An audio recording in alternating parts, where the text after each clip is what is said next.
What's up mga katalim? Ako nga pala si Kuya Blade at sa araw to ay sinubukan ko ang handgun challenge.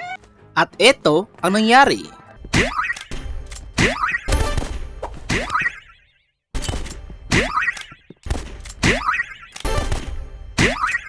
Pero bago ang lahat, gusto ko lang munang i-shoutout ang mga to. Shoutout to Pipa Azucena 6554 at shoutout kay Leonard Paul Cabrera. Kung gusto nyo ring ma-shoutout sa mga susunod ko pang video, huwag mag-atubili na mag-comment sa comment section. Okay, simulan na natin. Let's go! Dito mga katalim, ay nakahanap nga agad ako ng kalaban, isang level 97. Dito ay makikita nga natin na flare at RPG ang kanyang weapon combination. Dito ay sinusubukan ko nga siyang i-micro mga katalim.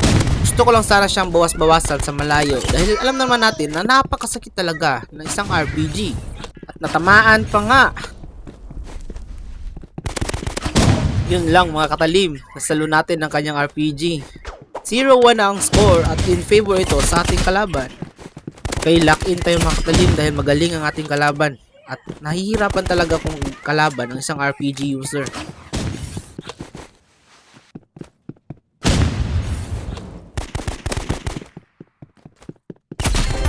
Nice, dito nga na micro natin ang kalaban mga katalim.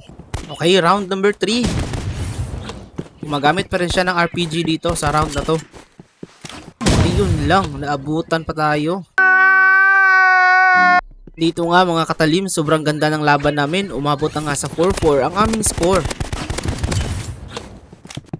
Hindi pa rin siya nagpapalit ng kanyang loadout. RPG pa rin ang kanyang ginagamit at samantalang ako, handgun naman.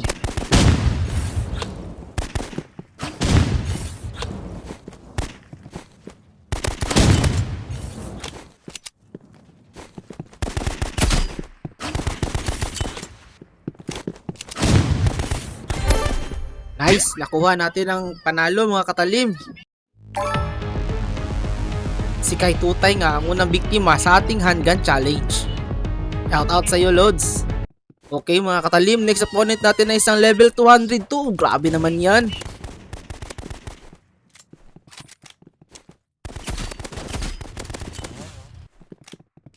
Okay, halika dito. Sabayan tayo. Pistol to pistol.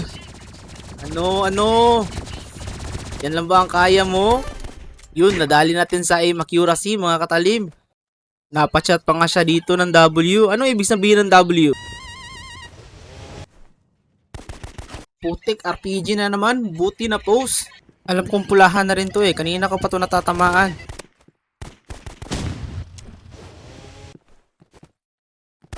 Ayun lang, natamaan. Deep tonight ko talaga ang mga RPG.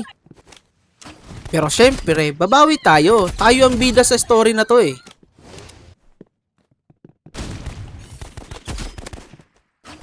Nice one. 2-1. Pitik sa itlog, boy. Okay, 2-1 ang score mga katalim. At dito nga ay paintball naman ang kanyang gamit. Samantalang ako ay isang handgun pa rin. Nice, 3-1 ang score mga katalim. Ping is high. Pwede na! Okay, 4-1 ang score natin mga katalim.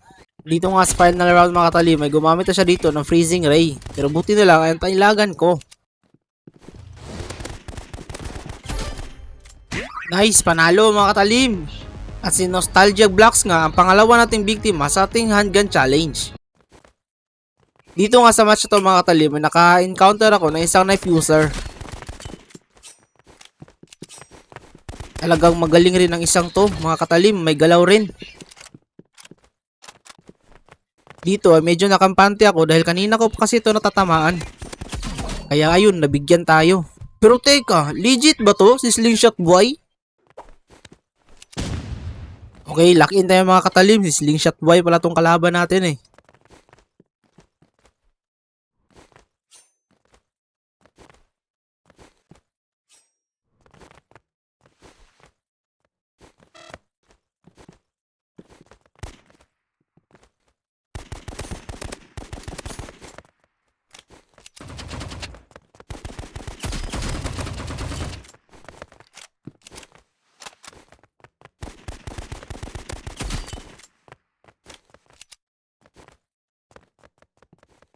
Yun no, dali si Slingshot Boy. Hindi to si Slingshot Boy mga katalim. Okay, 1-1 ang score namin ni Slingshot Boy. Ayun lang, na DC. Okay, shoutout sa'yo, Peking Slingshot Boy. Ikaw ang pangatlo kong biktima sa ating handgun challenge.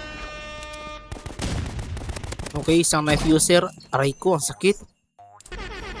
Okay, focus tayo mga katalim dahil magaling ang ating kalaban. Okay. Okay. Talon ka ng talon dyan, boy, ah. Okay, boy. Kaya mo ba ako, boy? Oh, nice. Nice one. Okay, 1-1 ang score. Aray ko, natamaan. Okay, nag-assault rifle ka na, boy. Utakan natin to mga katalim. Gamitan natin to ng pinagbabawal na teknik. Gamitin na itong padira to bilang depensa. Nice, panalo. Dahil dyan, pitik ang itlog mo. Okay, 2-1 ang score mga katalim at sinimulan niya sa high grounds. Kapag nasa high grounds ang kalaban mo mga katalim, huwag kang makipagsabayan dahil nasa disadvantage position ka. Ang kagandahan kasi dito sa handgun mga katalim ay mas mabilis itong mag-reload kaysa sa assault rifle. Napatakbo na lang kalaban natin mga katalim. Okay, nasan ka na boy? Ayun, huli ka. Nice, 3-1 na tayo mga katalim.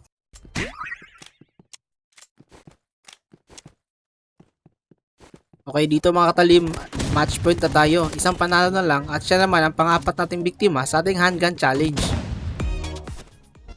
Yun lang, nakabawi. Dito lang, hindi ko naintindihan kung anong nangyari sa sarili mga katalim. Hindi ko na-counter ang grenade launcher niya.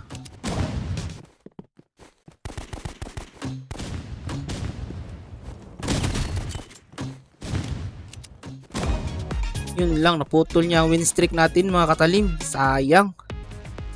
GG sa'yo, Emoli. Okay, sa match na to mga katalim, may naka-encounter na naman tayo ng isang knife user. So, alam nyo na, kapag knife user ang kalaban nyo, huwag nyo hayaan siya makidikit sa inyo. Dumistansya lang kayo mga katalim dahil alam naman natin na one hitin lang tayo ng knife niyan.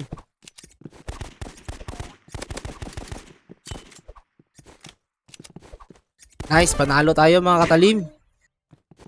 Dito nga, sunod-sunod ang panalo natin sa kanya mga katalim.